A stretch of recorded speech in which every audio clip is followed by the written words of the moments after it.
I'm getting huge, breaking, surprising, shocking news in the National Basketball Association. You will never believe this, Jalen Rose. Carmelo Anthony has opted in to his final year of his contract with the Thunder. He's going to make $27.9 million. A lot of people are vocal about how he's not worth that in the open market. How did he respond to them? By posting these pictures on social media of him drinking wine, enjoying life, subtweeting all of his critics.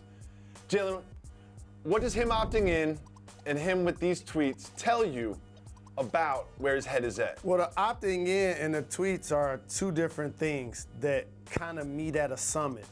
The tweets are basically on his Ashley Larry, I'm rich. Mm-hmm.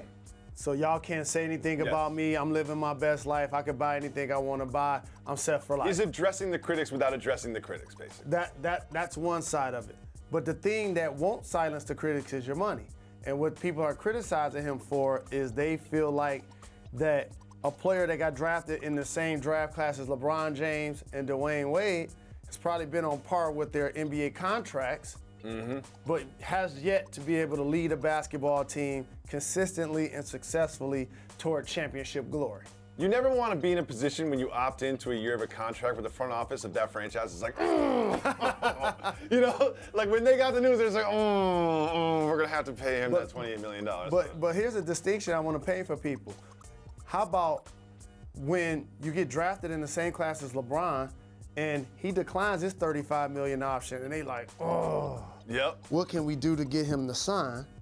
And then your Carmelo, you opt into your $29 million and they respond the way you did. It's really fascinating how that works in sports. Well, it also seems like while we're talking about the Thunder, that Paul George was a shoo-in to be a Laker. You know, remember when he was on the Pacers, he told the Pacers, I want to be a Laker, and they trade him to the Thunder, and we're just like, well, he's going to spend a year in a Thunder uniform, we'll forget that year, he's going to be in the Lakers.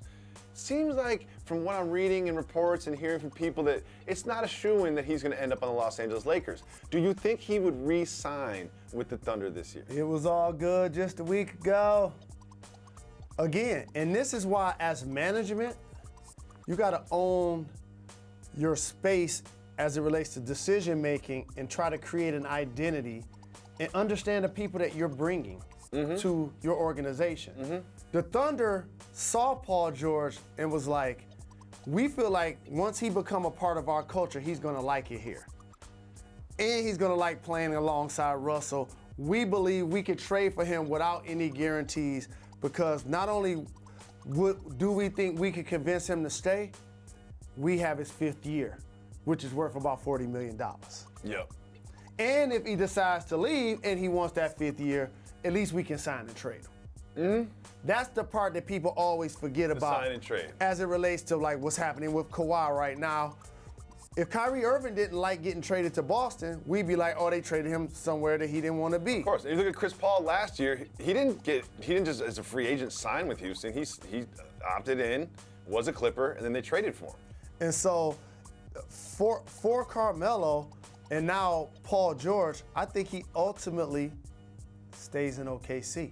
And if you are that team, you can look at their playoff performance and say, ooh, they got beat by the Jazz, and you could say that was a failure or whatever, but you could also say they were pretty close, and Robertson got hurt, and he was a key part of their defense they struggled with after he got hurt. You can convince yourself that this is a successful team that's going to be a hard out in the playoffs. Well, here's the convincing that you want to see Carmelo Anthony embrace a new role. I don't think that he's a starter on a contending team anymore. I do think he could play quality minutes, come in, be a heat check type of player, be a great vet on the floor. Look at Dirk. Settle down the game. Look at Dirk. And no doubt about it, and be great in the locker room because he has a wealth of knowledge and experience to share with younger players and peers.